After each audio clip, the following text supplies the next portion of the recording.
Thank you all so very much for joining us here for the El Paso History Radio Show, airing in this pre-recorded episode on News Radio 690 KTSM. I am your host, Andrew J. Polk. Thank you for joining us and tuning in however you may be doing so, be it on air, online, live streaming through the free and reliable iHeartRadio app, or joining us over in our social media presentations, including, of course, the places that we are over on Facebook, the El Paso History Radio Show, YouTube, El Paso History TV, and even on some of our partner pages, including Remember in El Paso When. Today is Saturday, February 11th, 2023, and today we are talking about some of the interesting and in-depth music, production, etc., history, and how it's still moving forward here in town a little bit later. So this is, of course, the place where we say Texas history begins in El Paso.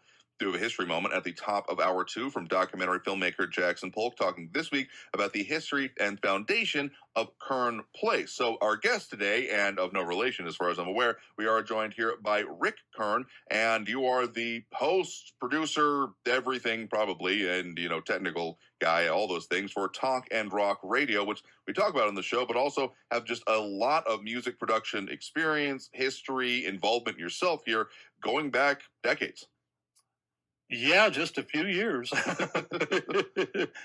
I know, folks, I don't look that old, but, I really am. So not just as so you're any of those old phrases that can be used here, but you've had a lot of experience with this going back to, kind of almost the foundations of that kind of era of, rock and roll, kind of the mainstream stuff. There are some very familiar names that we're going to be discussing here today that you either had relationships or involved in the production with, your own bands, of course, here, but also the way that you had kept that going and not just that was a fun era that happened, but even made it a business for a while and now still do remembrances of it and produce it. Again, something that we talk about on the show and mention most every week is talkandrockradio.com, where you kind of put out these parts of these remembrances, also current production, all kind of stuff involving stuff that either you've been involved in and what is still going on and stuff both locally and kind of around the world and the country. So there's a lot we're going to be trying to break down within these couple of hours here.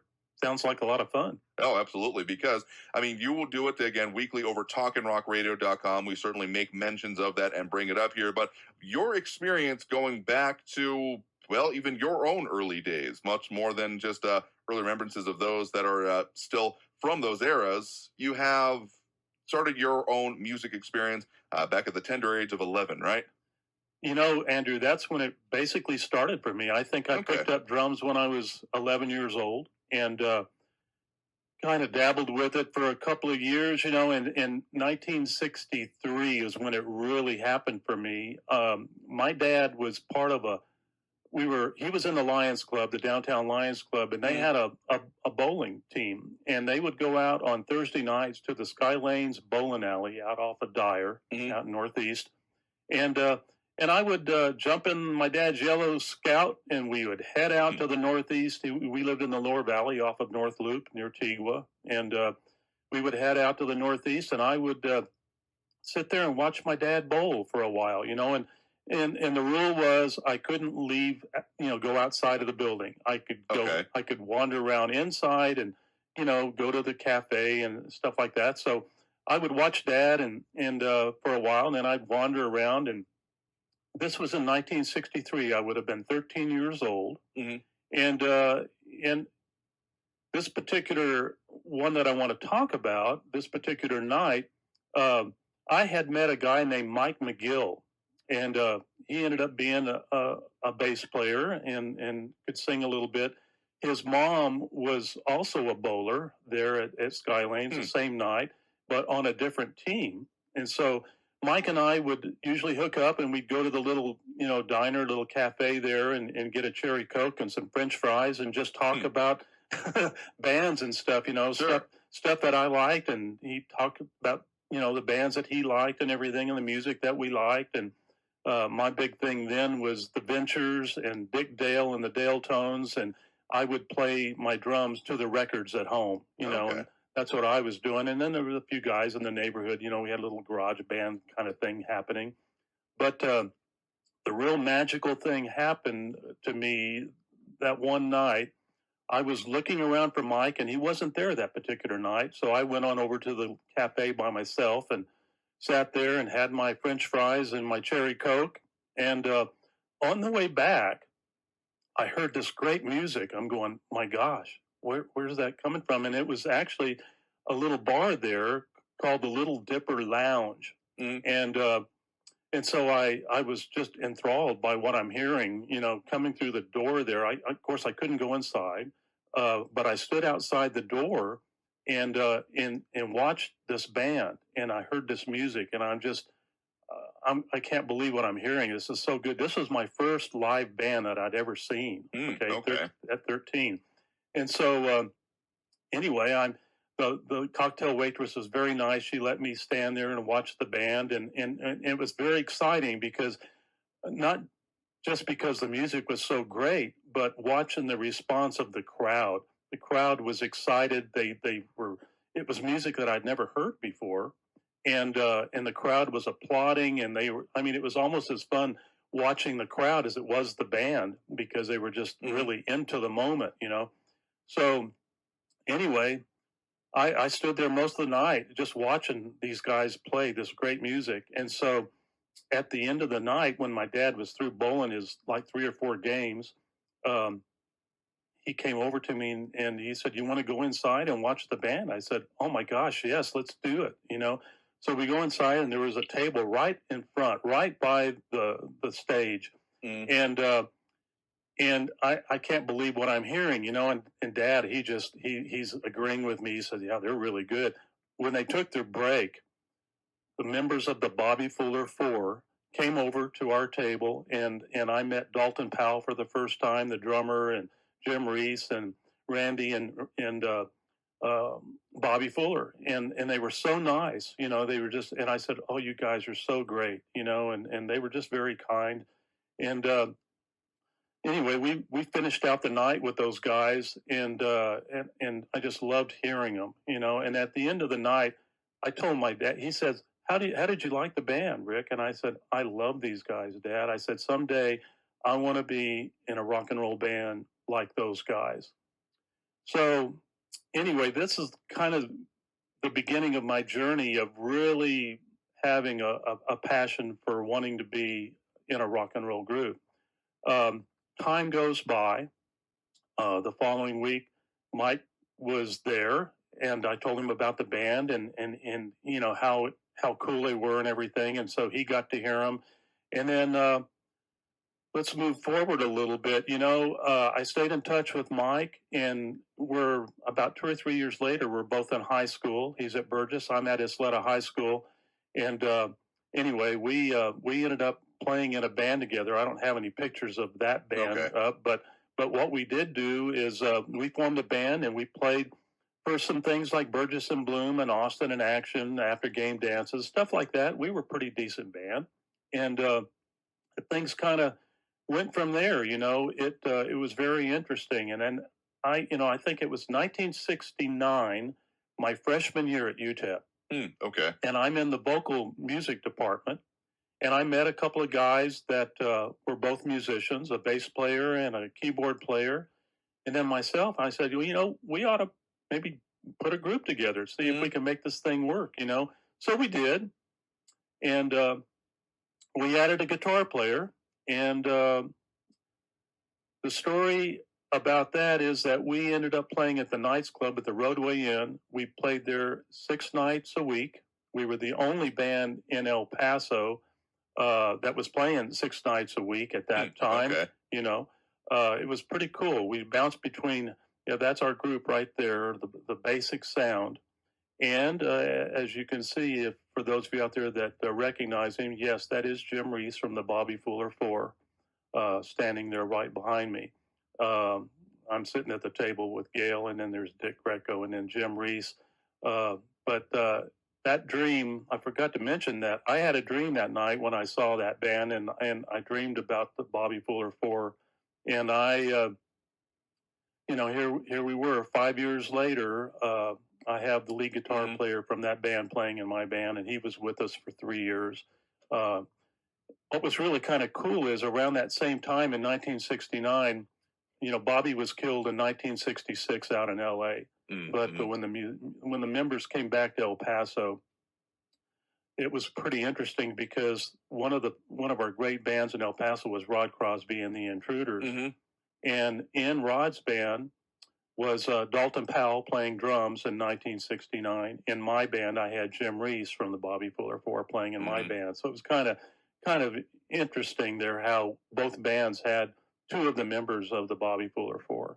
So it was fun times, man. Great memories. Absolutely. And if anyone's wondering, we'll play a little bit of music later on for those on our on-air audience. Won't be able to do it because of rights and all those kind of things for our online audience. But these are recognizable tunes. I mean, Bobby Fuller, I would argue, famously known for, of course, I Fought the Law. He had a whole other catalog for him. But in terms of immediate recognition, and, I mean, you still find it around, it being used in different ways, different productions to this day, or even just played on its own as a track with a lot of staying power, I'd argue, in here. And so them being and coming out of this area, I mean, there's always been a history of local music production, of notable talents that have either come out of here and made it big elsewhere or just been pervasive around town. And so that's kind of, in an encapsulation, a lot of what you're both on stage and then kind of even now to this day career has been about cataloging that, being a part of it, and continuing on those remembrances. I mean, one of the things that you had actually for the Border Legends tour, which people may also be very familiar with you from, and your production of that, music and friendships will always be remembered. So it's those relationships that you really focus on. Exactly. Yeah. It was tremendous times, and a lot of great relationships, a lot of reunions and things that have taken place through the years. Right after in that 69 period, actually a few years before that, 2 or 3 years, I had played in a couple of other bands. There was one called the West Hampton Barge, which was a local popular band. I was not the original drummer. I was the last drummer. The first drummer was Jack Barrett. And then I kind of took over the drumming towards the end of the West Hampton Barge. And then I played with another group called the Sacred Mushroom, which was a psychedelic band with a gal named Donna Pence. Okay. And Donna performed also at our Border Legends show later on in the years when we started doing the Border Legends. Is this the picture over here? No, that's my band called the Sounds Royale. That's the band that when we left El Paso in 1973. I had graduated from UTEP in 72, and my wife said, I'll marry you once you graduate. Well, I graduated in 72, and then in 73, the four guys you see standing there, and myself, 3 guys and myself, and then Debbie, we were the house band out at the Red Flame. It was a band called Macadamia.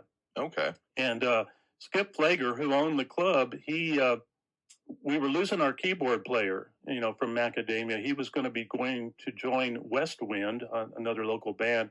And he didn't want to go on the road with us. We wanted to go on the road just to see what it'd be like and see if we could do, like a lot of bands did. They'd head out to LA and try to hit the big time.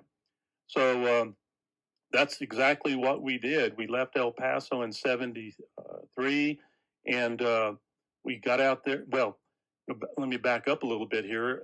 Skip Flager, the owner of the club, knew a guy, a keyboard player, because we needed to add one. Sure. And so he said, well, I know this guy, Ted McKeever, out in Newport Beach, California.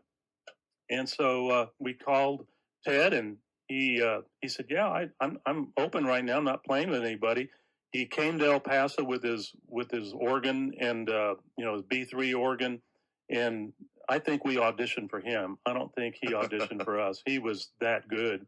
Well, I'll tell you what, let's take a break there real quick and continue on this story. Again, joining us here in studio right now is Rick Kern, who, of course, has had a lot of experience in and around this, but you can find him probably, I'd say, more constantly these days, or at the very least on demand. In any case, over with the Talk and Rock Radio podcast, which we have, of course, mentioned previously most weeks on this show, but talking more about kind of what goes into that and kind of the stuff that you're even putting out now. But got to take that first break of this hour right now, so stay tuned for more on the El Paso History Radio Show after this break on News Radio 690 KTSM. You are listening to the El Paso History Radio Show, streaming on Facebook, where you can find archived radio programs. The El Paso History Radio Show also streams on the Facebook page Remember in El Paso When, run by Chief Administrator Barbara Gibbon-Bainey, known as BGB. Check out that page for thousands of archived pictures and videos of El Paso history, Remember in El Paso When on Facebook. But again, joining us here in studio is Rick Kern, host of the Talkin' Rock Radio podcast, partner program for us here on this show as well. And speaking of some of those remembrances, of course, it would almost be remiss to be mentioning all of this music and the differences in it and not play a little bit of it. But given modernity and the way that we display the show, among other things, our on-air audience is going to be able to hear this, but we're going to have to end up muting this for at least part of our online audience, rights and all being what they are. So at that point in time, I mean, you're mentioning how this was so different. I mean, this is what Top 40 was back in the day here. It's very different than it is nowadays. So, I mean, what other kind of stuff were you listening to around this point in time when you first heard them live, like you said, at 13 in 1963? Well, this band was so phenomenal, and this song, of course, it was not written by them. It was written by Sonny Curtis from the Crickets. But I think it was the Bobby Fuller Four pretty much that put it on the map. It really became their song, and several other bands like the Clash and all did their versions of it. Oh yeah, but it was a unique song and just perfect for the time. They did a lot of their own stuff, but sure. this is the one that really put them on the map. Absolutely. And the one that is, again, versions of it and their cover, as well as other covers, certainly still around, still very much present. And I feel like you can see it an ad or two every so often, even these days, or at least in other productions. So, of course, that's what kind of set you on this. But then you're continued, as we kind of left off, where you're recounting it of your work and your band that was... that was the Sounds Royale band. Oh, the Sounds Royale. Yeah, okay. The Sounds Royale. And we... after we auditioned Ted, the keyboard player, right. It was a perfect fit, and we decided, well, let's go on the road. So my wife and I took all of our stuff and put it in Beacon's Moving and Storage, and what she thought would probably be only maybe about a 3 or 4 month, leave from El Paso to L.A. ended up being almost 6 years, but we got out to Newport Beach and.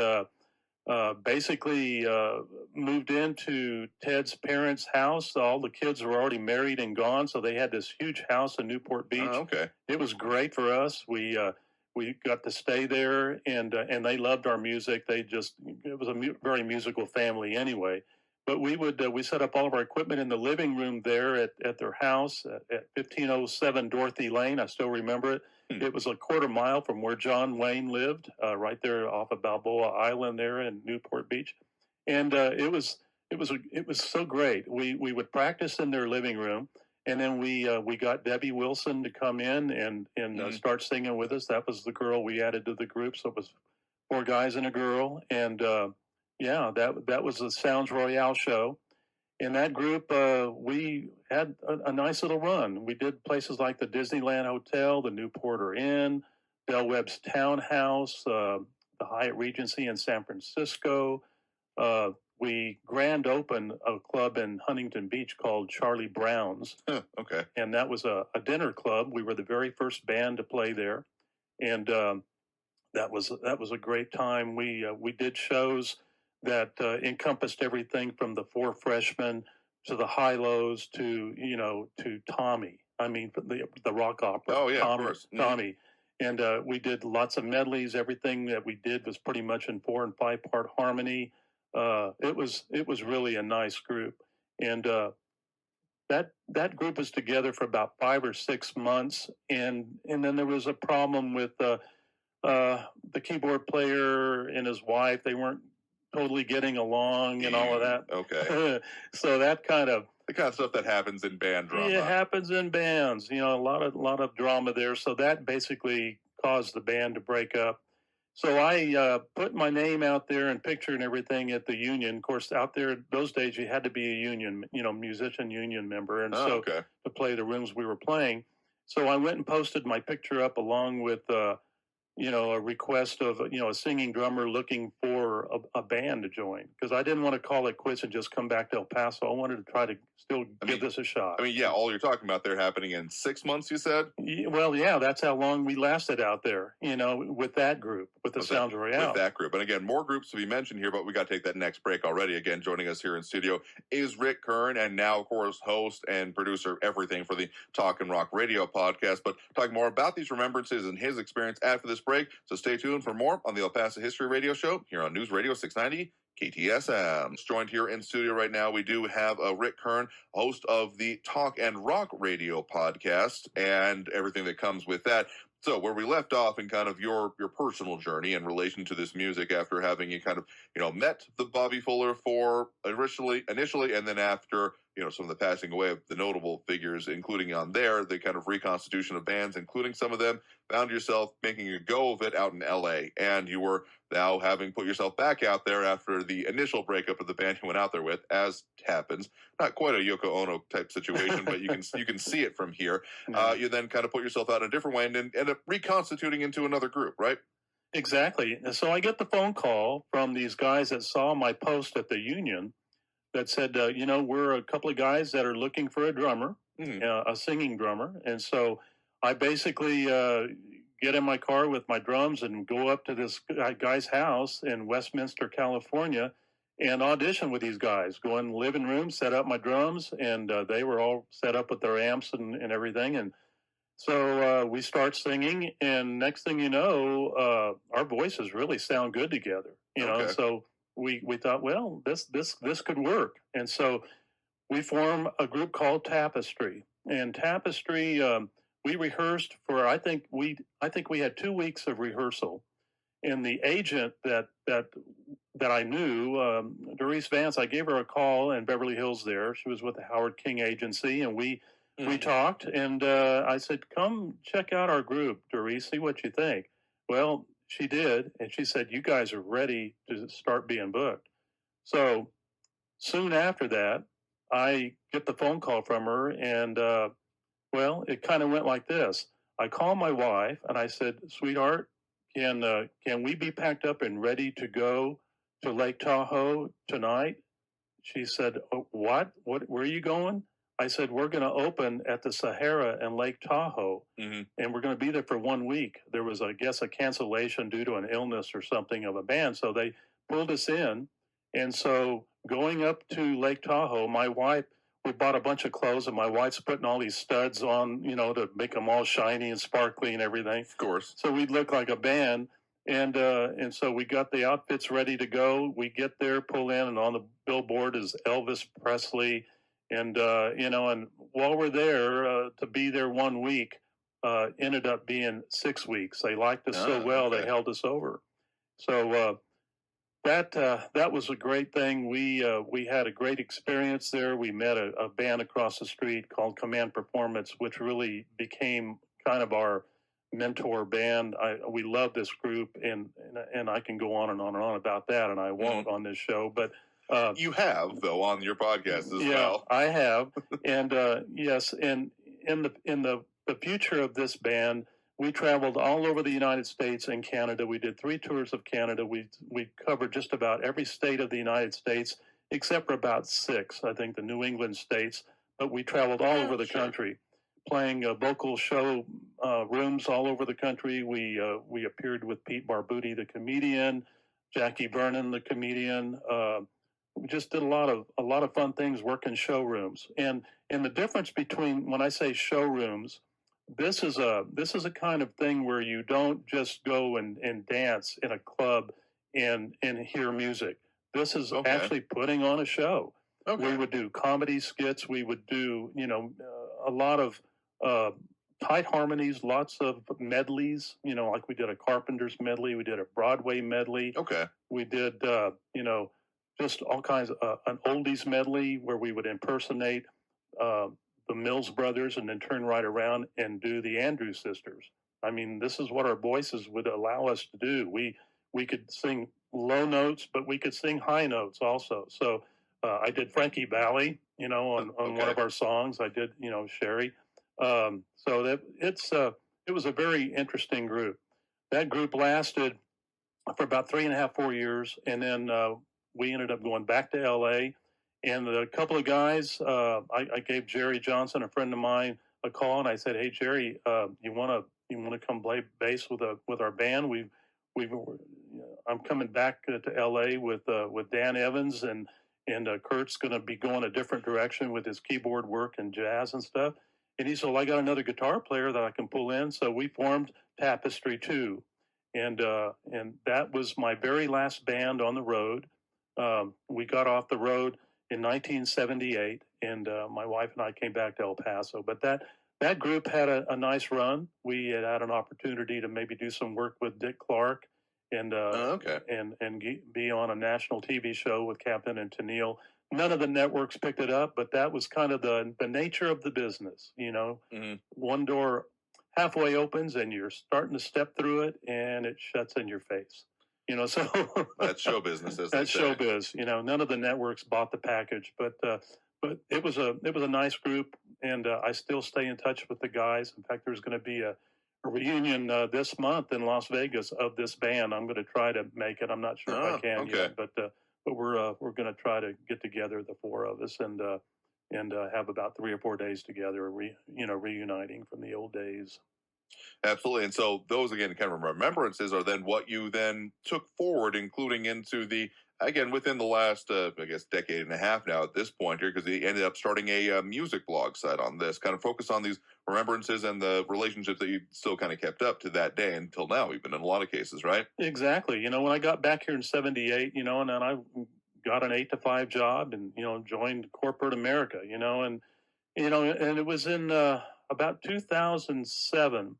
I was getting very melancholy. I was thinking about my old bandmates and my musician friends from El Paso days and everything. And so I started getting in contact with them, and I thought, I saw a blog called Orange County Then and Now. And I thought, why don't I do something like that and call it, Musicians of El Paso, Past and Present. And I did. So I formed this thing in 2007. There it is.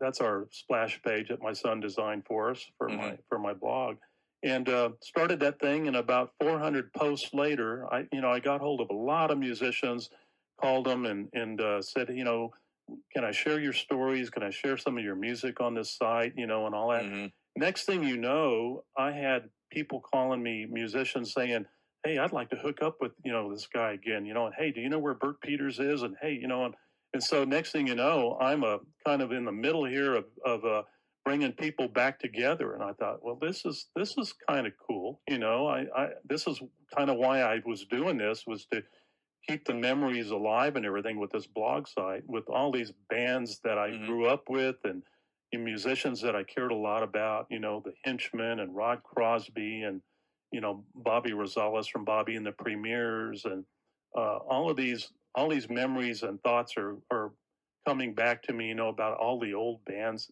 all the old clubs that we had in El Paso back in the day, and I was laying in bed this morning thinking about all the different clubs that we used to have where people could go and hear bands play, and that's kind of what this blog site was all about, was connecting with these bands and talking about some of the old clubs where they played and everything. And it was pretty neat. That was in 2007. And then, it kind of morphed from there, but I think the big thing there was that we had a lot of people that wanted to stay in touch with each other. And I really enjoyed getting the stories and putting their pictures up and bringing back a lot of the old memories.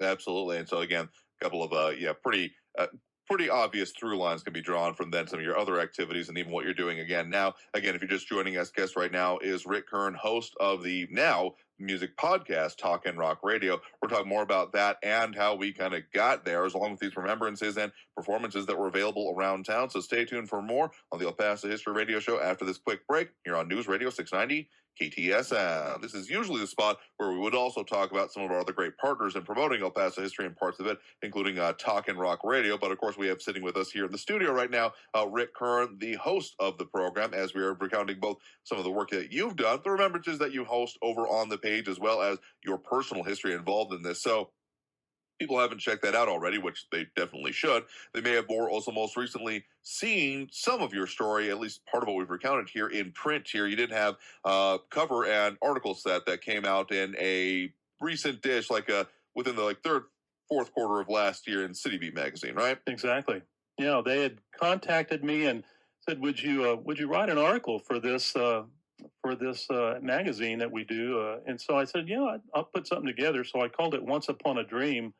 And when I was giving you the story a little while ago, I actually left the dream part out. That was my that night when my dad asked me, "Well, how'd you like the band?" And when I went to bed that night, I dreamed about this band, and so in that dream, I wanted so much to be in a band like this, and we got pretty close to it. Our band, the Basic Sound. Of course, we had the lead guitar player Jim Reese in that band.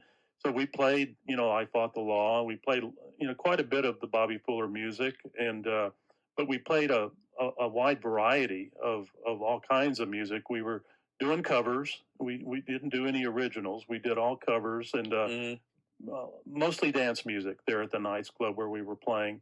But that band also morphed into some other big things happened for us. We would pull in other musicians. Depending on the venue that we were playing, we got contracted to play for the El Paso Police Department and we played at the Coliseum. And so we pulled in a guy named Jeff Lynne, who can be remembered as being a lot like Tom Jones. He's a really amazing singer. He lives over in Kentucky with his wife now, but he was part of our Basic Sound group. We would feature him on some shows. We had a sax player named Horst Klauser, and he would pull him in. We had a guy on trumpet named Joe Alvarez. So we do a lot of Tijuana brass and stuff with Joe and some of the Mexican songs, and we would do some cumbias, and different Latin rhythms and things that we would do. We tried to do it all. We played it all. So not just rock and roll, as was definitely popular. Again, top 40 was pretty much dominated by that at that point in time, but also what was regionally popular, as you were a lot focused on, before you made the whole trek out to LA and made that jaunt with it, focused on, what was popular and what was being played around here. Exactly. And it's amazing how many clubs back in the 60s, Andrew, that we had in El Paso in the 60s, 70s. We had the Knights Club, which was the Roadway Inn at Bassett, and we had the Jet Set out on Dyer. We had the Ramada Inn right up there off of, by what used to be called the OA. They say go buzz the OA right there at Bassett Center up on Montana. We had the Lariat Club. We had the Black Garter. We had the Caravan. We had Johnny Fairchild's Key Club, and of course, back in the 60s, we had, Bobby Fuller had his own club out off of Hondo Pass in Northeast called the Rendezvous. And of course, that's where they played a lot. And it was just great times, We had the Red Flame. We had Tom Bell's, which was a club out on off of Dyer where they would have country bands. We had the Red Barn, which was another country band place. My parents would go out there and cut a rug on the weekends, go out there and dance, country music. We had the Green Frog. We had the Golden Gate downtown. My band played there a couple of times. The International Club was owned by Ron and Sue Gordon of the Sojourners, and we'd go and watch them play when we weren't playing ourselves, and of course, there was a period of time there for about 3 years where I was working 6 nights a week while I was going to college, so I didn't get to go and hear a lot of the bands. But many of these groups I did hear, like the Henchmen. They played some of my Isleta High School after game dances. The Pawns, the Instigators, the Infants of Soul. There was a great place out on Pershing called the KK Club, and that was usually had some of the better Hispanic bands that were playing there, like Bobby and the Premiers that I mentioned earlier. We had the Continental Club. We had the Treetop Lounge, which would bring in out-of-town acts like the Ventures. I saw, and Vince Vance and the Valiants. I saw both of those bands there at the Treetop Lounge. And so it wasn't just local bands. They would bring in some pretty hot acts from out of El Paso too. That was always fun to go see. Absolutely. So we'll talk more about these remembrances and then how you kind of started encapsulating them more, including in performances people could see. Again, joining us here right now, Rick Kern, again, host of the Talkin' Rock Radio podcast. We got to take that end of the hour break right now, but coming out of this, getting into hour 2 of the program with more on the El Paso History Radio Show here on News Radio 690 KTSN. Stay tuned.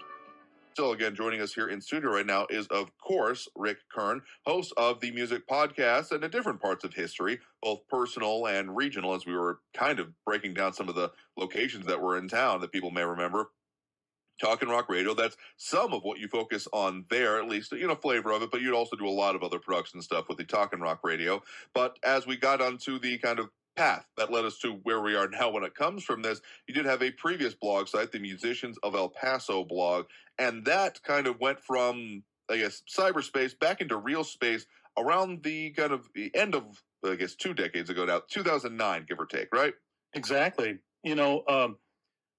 All that reuniting of bands and everything, my wife said, you pulling all these great memories and bands together, why don't you think about doing a show, put some groups together and do a show. So in 2009, I had approached Rod Crosby to do one with me and let's give it a shot, and basically that was inspired somewhat by, Zoomer Roberts and Donna Pence had done a year before that, 2008, at Big Al's, they had done a jam. And it involved a lot of the, it was a reunion for Urban High School. And they brought in a bunch of musicians that had played back in those days and everything during, like we talked about, the Bobby Fuller music and all that. And of course, Rod Crosby, he was always known for that, doing Bobby Fuller and Buddy Holly. Those were his big 2 major groups that he loved to play the music of. Okay. And so that was such a great success, that little jam. And I thought, well, that's kind of like what I want to do with this, only I want to do it more structured. I wanted to make it like a real concert. Okay. With the bands of the past. And so I approached Rod and I said, would you be interested in doing this with me? Let's take this journey together.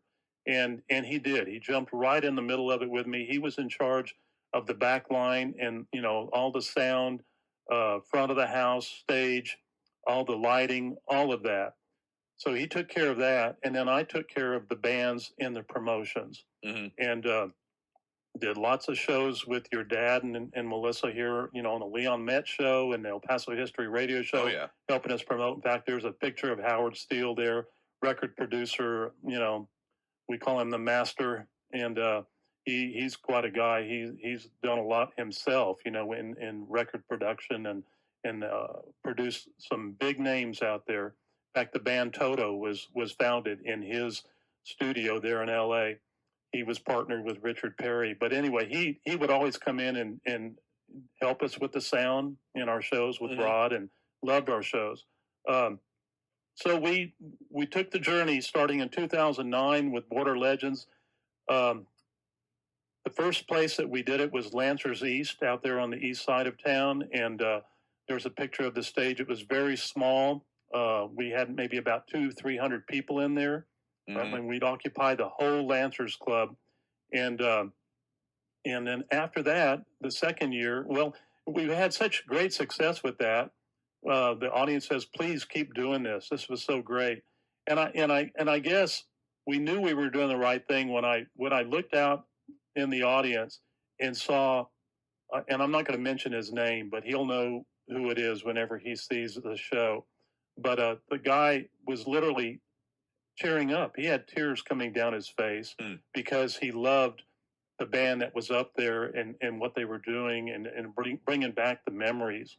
And these bands were so iconic in El Paso. I mean, we had, just to name a few here, my very first Border Legend that we had a gal by the name of Karen Taylor Good who came back to El Paso from Nashville. She still lives in Nashville. She's a big time record producer for her own label, her own music, and she agreed to come in and be our MC for that show.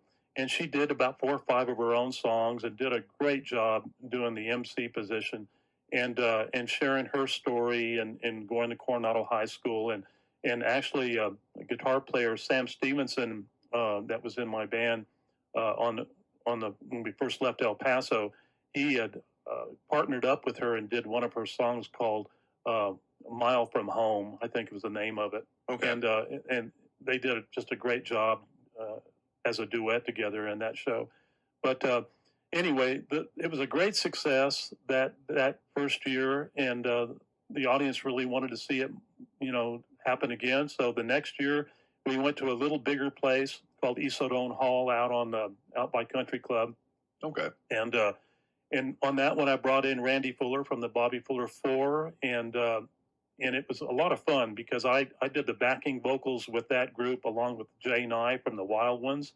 We had Paul Dillon on guitar, Rod Crosby playing lead guitar. We had Randy Fuller on bass, Dalton Powell, and Dwayne Quirico, both drummers for the Bobby Fuller 4, were both there playing on the same stage that night. So it was magical. It was really a great show, great night. And so the next year, we're back at Lancers again and out on the east side.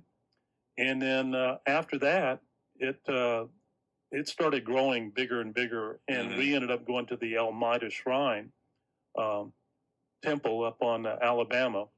And there's a picture of the hall there when we first started using that facility in 2009, 10, 11. That was 12, 13, 14, 15. That was 2012 when we first started using the Elmira Shrine, and we stayed there for the following, all the way to 2016. That was our number 8 in 2016, doing the Border Legends show.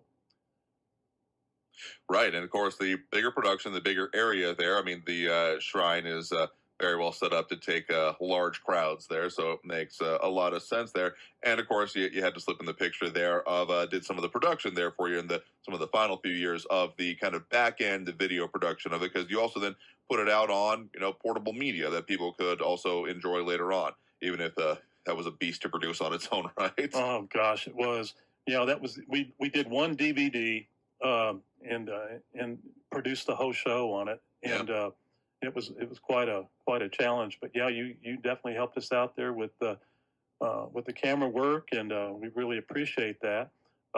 We had some great MCs there at that show, besides some wonderful bands. One of them being the great Sonny Melendres. He's right there in the middle with Sergeant Preston and your dad, and some great memories. Sonny came in and actually emceed our show a couple of times. He lives in San Antonio now, has his own nationally syndicated radio shows. He's got his own podcast going and very successful. He's been inducted into Rock and Roll Hall of Fame. The guy's amazing, a dear friend. And I have to say, he dated my wife before I even knew her. Okay. But he's a neat guy. We do stay in touch, and I've done a couple of podcast episodes with him. He actually I did one show with him, and then soon after that we did another one with Pete Heinlein and Johnny Thompson and Sonny and myself, and that was a lot of fun. Doing a podcast with those guys, and I had to bleep out some of the stories. Okay, I can imagine. Yeah, they were a lot of fun, but yeah, we here we are. Yeah, absolutely. So putting on the Border Legends, and you had a lot of different, it kind of a full flavor. The entire kind of point behind them, besides coming out of course, the blogs and your own personal remembrances, is kind of like you were reading off about those previous performance spaces that exist, the different clubs that existed in town, is kind of what the scene was like at that kind of point in time for essentially people of a certain age. Exactly. Exactly. Well, and one thing I didn't mention yet was over in Juarez, around that same time, in Juarez, we had some wonderful places to go and see entertainment. We had the lobby where Long John Hunter was playing. We had the La Fiesta, where Frank Sinatra, Earl Grant, Nat King Cole, I mean, my parents used to go over there and see these great shows, and we had, a lot of fun places. I mean, you go to the Kentucky Club and watch the sure. the marimba players play and get a good meal. And, times just really changed. I mean, and here in El Paso, of course, I've already mentioned a lot of the clubs, but, we had the Free Holy in the Upper Valley, and I mean, Rick Nelson and the Stone Canyon Band played there. We were on the road when that happened, so I didn't get to see that show, but a lot of, famous people came through and played that room, and we had the Caravan East, we had so many different clubs in El Paso. And then we had the folk music thing that was going on also. So we had the Sugar Shack in different places in El Paso, 2 or 3 other places where, folk music was going on, So, it was pretty amazing, very diverse, lots of different kinds of music. You had surf music, we had all kinds of music happening between the 60s and 70s. Absolutely. And again, a lot of that goes into what you're still putting on now with the Talk and Rock Radio podcast. We'll get into how that came about a little bit more here in just a bit, but let's go ahead and take that next break right now. Again, joining us here in studio is Rick Kern, of course, host of the Talk and Rock Radio podcast, and we're a previous producer of the Border Legends Tour, all the things we've talked about so far. But stay tuned for more of these remembrances and what happens now here on the El Paso History Radio Show on News Radio 690 KTSM. Again, joining us here in studio right now, we do have a Rick Kern, host of the Talk and Rock Radio podcast, and very involved in many different ways and in different eras over recent-ish history when it comes to music production, kind of from the, rock and roll era on, though tons of other kinds of music that you've mentioned there as well.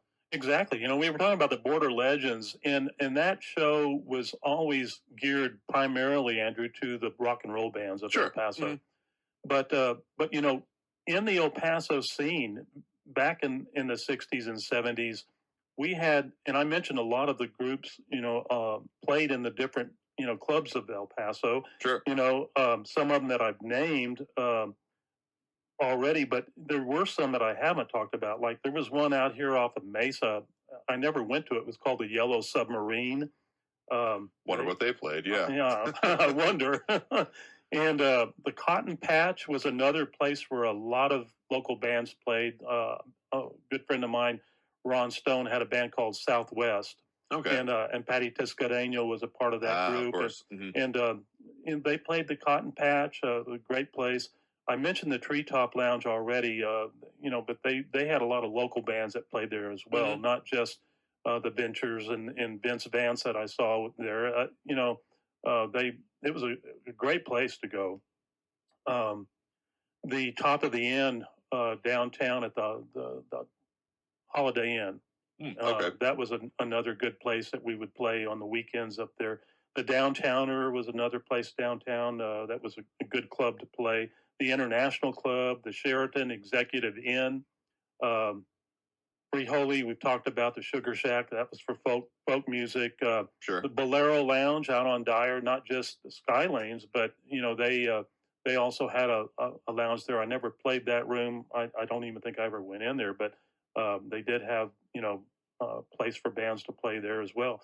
One of the real dominant places of El Paso for live music was Doc's Barbecue, where Springfire played for a long time, and they played other places as well. But Doc's Barbecue was owned by Doc Anthony, who played drums with the band for a brief period of time. Okay. And but the Springfire was El Paso's just, what can I say about those guys that hasn't been said already? We've done a show here on El Paso History Radio Show with Melissa and your dad and myself, where we brought in the Springfire group, and we had Jim Stevens in San Francisco calling in, right? And we actually had Jeff and Jaime and Dennis sitting right here in this chair. It's been a couple of years now, I guess, since we did that particular episode. But the guys are so much fun. You got to have thick skin with those guys because they can really get after you pretty good. All right. But they're a bunch of great guys, and hopefully someday we'll see a reunion from them. We do stay in touch. In fact, I'm still trying to get a podcast lined up, with them, an episode with them where we can get them all here in El Paso in front of the same camera at the same time, so we can do that. But a lot of good things happening in El Paso back in those days. We had, when we did Border Legends #2, we had one of the guys, I was just thinking about him, that was so popular. Bobby Rosales and the Premiers really did a great job at our show that night. And Eugene Anchondo, Peter Galindo, and Sonny Powell. These are three names of Hispanic band members that were iconic to El Paso and the Hispanic music of those days. Mm-hmm. They had Sonny and the Sunliners and all these great Hispanic bands. We didn't have a whole lot of Hispanic rock and roll bands to put in the Border Legends that we would have liked to have, because quite frankly, they weren't playing anymore. They weren't together, and I lost contact with a lot of these guys. A lot of them left El Paso, some of them passed away and all that. But that show, #2, 2010 at, 2011, we had those guys that I just mentioned, along with Bobby Rosales. And in that show, we had the Henchmen, we had Truth, Zoomer Roberts, who was incredible, that night. He was always fun to watch. And Marshall Nelson came in from California. We had the Adams brothers, Doug and Daryl Adams, got up there and did their thing with Andre Bonaguidi and Doug Neal. They were great. Rod Crosby and the Intruders, can't say enough about Rod. He was so iconic. I did an episode with Rod, and then he passed away not too long after that. But anyway, we have a lot of good memories, my friend. A lot of good memories. Absolutely. And so as we talk about the podcast and transition into that, we'll have to talk more about that again after this next break here. So again, Rick Kern, host of the Talk and Rock Radio podcast, joining us here in studio here. We've got to take that break, but after this, we'll be back with more on the El Paso History Radio Show on News Radio 690 KTSM. But again, joining us here in studio right now, we of course have Rick Kern, host of the Talk and Rock Radio podcast, which we do mention frequently enough on this program because you're talking about different aspects of history, but not even just the history part of it. That's kind of what it came out of for you, but it's morphed a lot and a lot of different focuses that you kind of encapsulate there. Exactly right. We've got great history and a lot of things that have happened through the years, and that was kind of what brought this all about with Talk and Rock Radio. My wife said, you got all this good information and everything. Why don't you think about doing your own show? And of course, I'd had a little bit of practice working with you all over here, and sure. And so that was always fun. I thought, well, let's give it a shot. So COVID, when it came to El Paso, it kind of brought a lot of people a lot of bad situations, with their businesses and all that, myself included.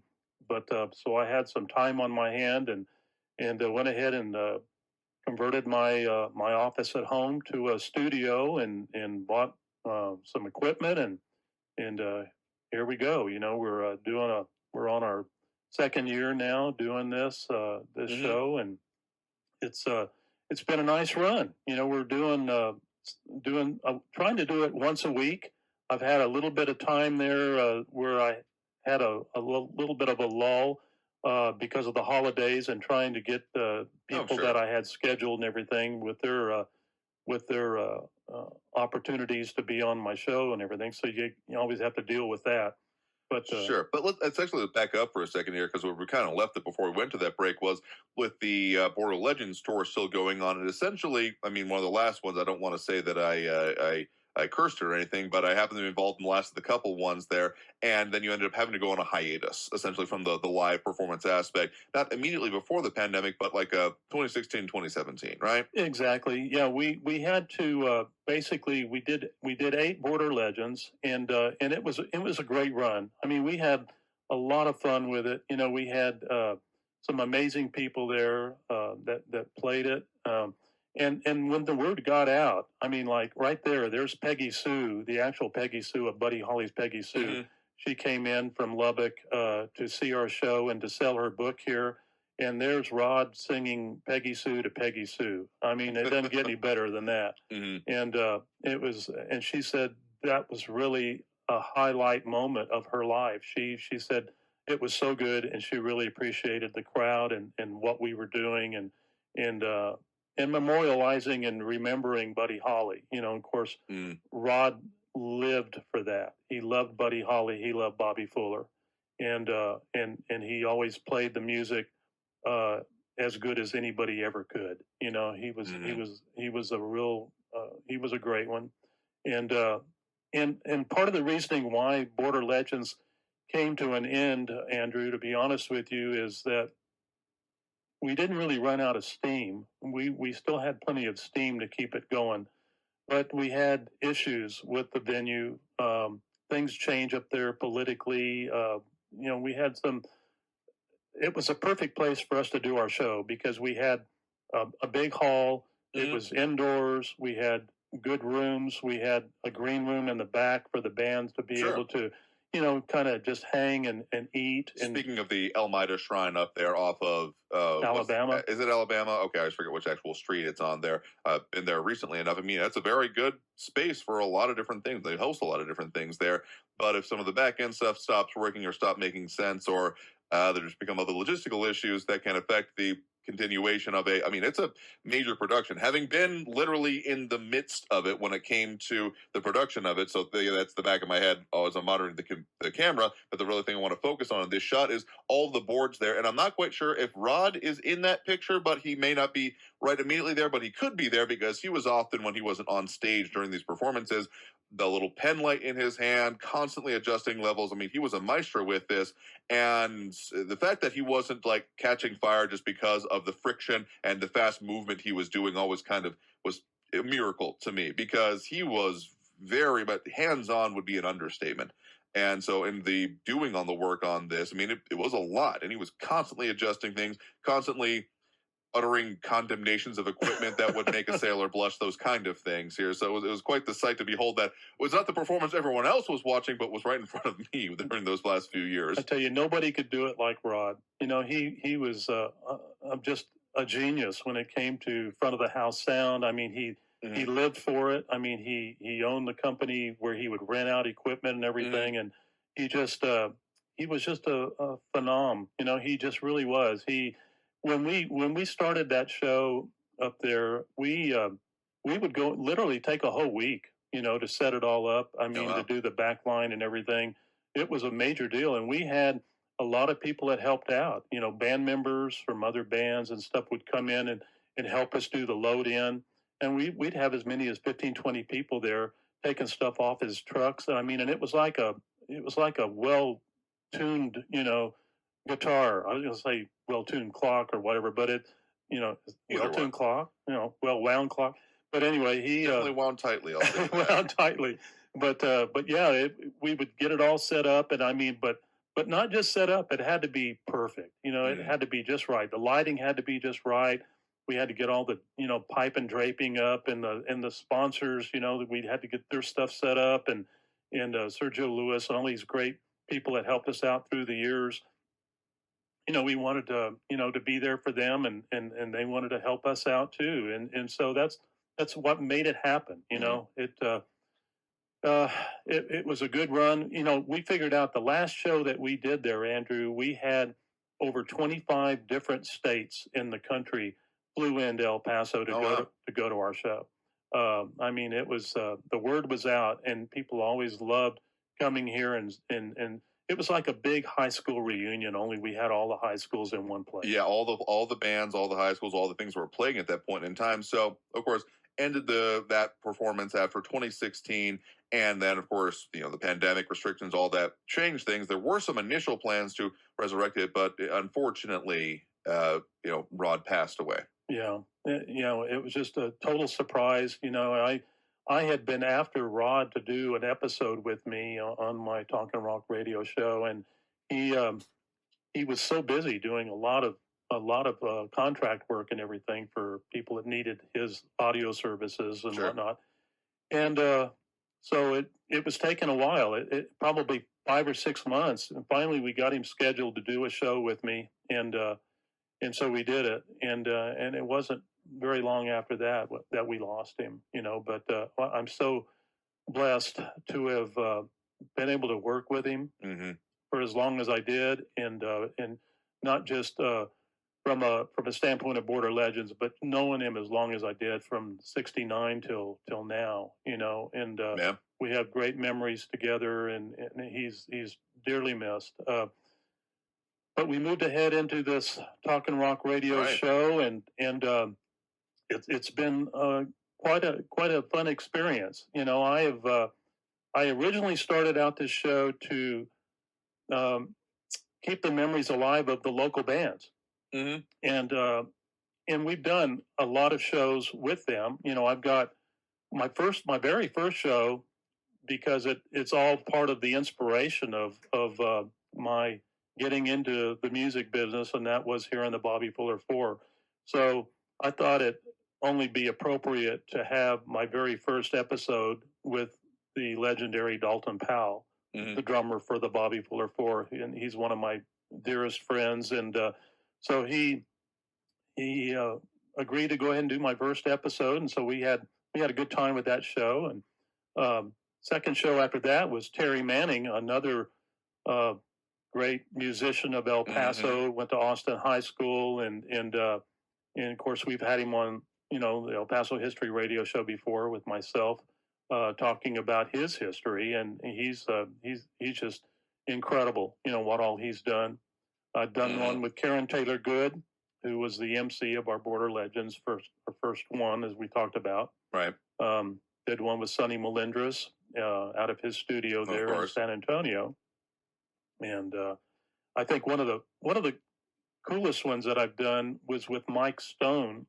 And Mike Stone's not a musician. Mike Stone was the gentleman that Priscilla Presley left Elvis for.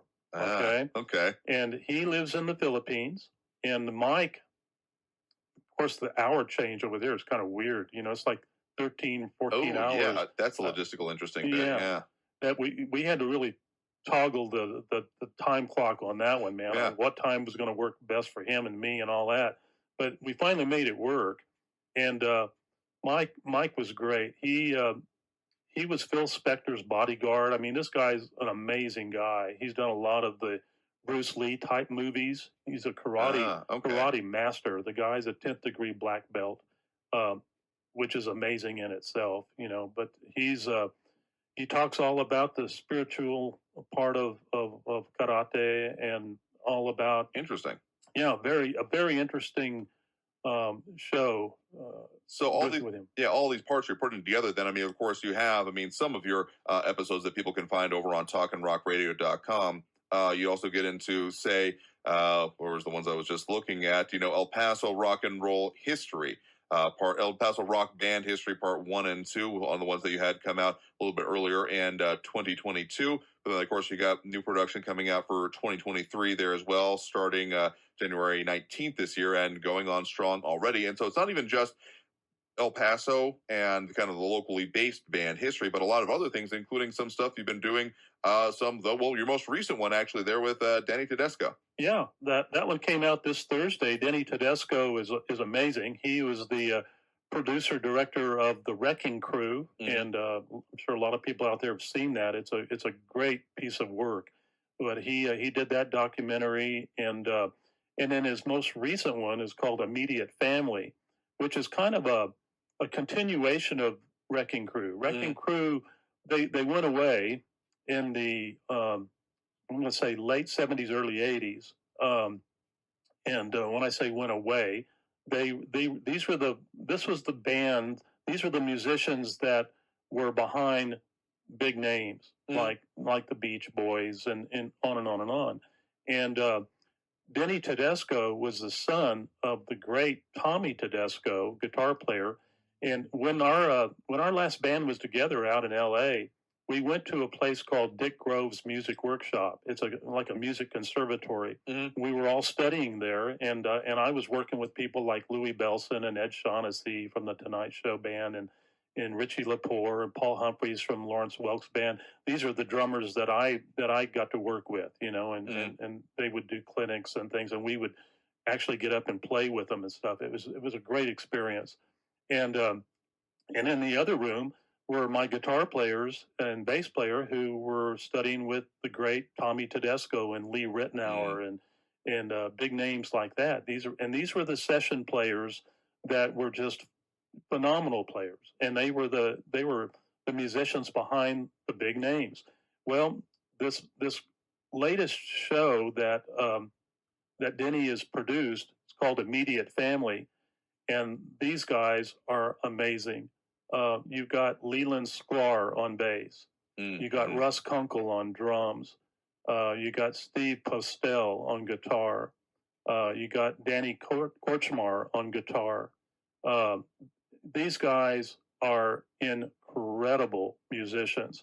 They are the musicians that backed up, oh my goodness, James Taylor, Carole King, I mean, on and on and on. The list goes on and on and on about these guys. I mean, yeah, we're basically talking about essentially professional musicians who were not part of any, I mean, they may have been in their own bands, but that wasn't the major part of their profession we're talking about here, is that they were someone's coming in to record, they need a live band, they need something backing them. Okay, we're the professionals who will be there providing that to them. So odds are, anyone, even if they're not aware of this concept at all, if they've listened to music, they've heard these guys and their performances, because they've been immortalized in recordings of, again, some of the most popular and famous people that you've heard about in musical history over years. And so that's some of the stuff and the kind of thing you talk about on Talkin' Rock Radio. Again, the most recent one there with Danny Tedesco. Yeah, and back to Danny Tedesco, this Immediate Family, that show that will be out probably mid-year. We're looking at June probably. They're already showing it at festivals right now, film festivals. But this band, talking about that, they were the band that backed up Carole King and James Taylor. But what was unique about this band is that not only did they back them up in the studios, but they went on tour with them. They did go on tour with them in this case. So they toured, and they were there. And see, that was different from the Wrecking Crew days. On the Wrecking Crew days, those bands, they would stay in Hollywood in the studios, sure, working there at with the artists, and then they would have their own bands that would take off with them and go do the tours. But that's what's unique about the Immediate Family, and that I can't wait to see the movie. I've already seen some trailers from it that Denny sent me. And you got some clips of that both on the online and then the podcast version of, again, Talkin' Rock Radio. But tell you what, we got to take that last break right now. Coming out of this, we'll close out the show, again, finish up here with Rick as we've been talking about it. So stay tuned for more on the El Paso History Radio Show here on News Radio 690 KTSM. So very much for having joined us here for the El Paso History Radio Show, airing in this pre-recorded episode on News Radio 690 KTSM. I've been your host, Andrew J. Polk, and of course, joining us here in studio has been Rick Kern, host of the Talkin' Rock Radio Music Podcast, that we've been going through all the various different remembrances, both of his time, his experiences, the people that you were able to see perform and then even perform alongside in later eras, as well as how that was encapsulated in things such as the Border Legends Tour. So a lot of history and a lot of things that you keep talking about there. But kind of as we're wrapping up, you're looking back on all the things you do, particularly with how these remembrances are important. I mean, we actually had a recent circumstance where some of the people you were interviewing were bandmates of some recent passages as well. Crosby, who unfortunately just passed, you were talking with like some bandmates of his. Oh, just things that you get totally caught off guard. It's just really amazing. The recent guy that I've been talking to a lot is Leland Sklar from Immediate Family. He was just here in concert here in El Paso, and with the Lovett show, and Lyle Lovett, and he's an amazing guy. He's done a lot of stuff. He does a daily podcast, and his history is phenomenal. He's played with everybody. I mean, Phil Collins, on and on and on. but we were talking about the loss of David Crosby, and it's just so you never know anymore. You just have to live each day to its fullest. And so that's why what you're doing, particularly in cataloging that part of the history, is frankly so important, and why you're probably going to continue doing that for the foreseeable future, right? That's what I do, man. You know, I love keeping the history of the music industry alive. You know, I love history in general, but I was born a musician. I think I always loved music. It's always been my first love, and I don't want to ever see it disappear. I think it's important that we preserve this for the future generations. If we don't do it, then it'll be lost, and we can't afford to have this lost. It's too important. Absolutely not going to hear me arguing against historic preservation and encapsulating of it here. But again, joining us here in the studio has been Rick Kern, host of the Talk and Rock Radio podcast. Again, find them talkandrockradio.com. So, Rick, thank you very much for talking to us about this and all the aspects that we've covered here today. Thank you, Andrew. It's been great. Absolutely happy to have you on. And thank you all for joining us for the El Paso History Radio Show. Again, I've been your host, Andrew J. Polk. We'll be back next week with more on the show, and we'll be headed out of Pepe's after this one. So thank you for joining us, and have a great weekend, y'all.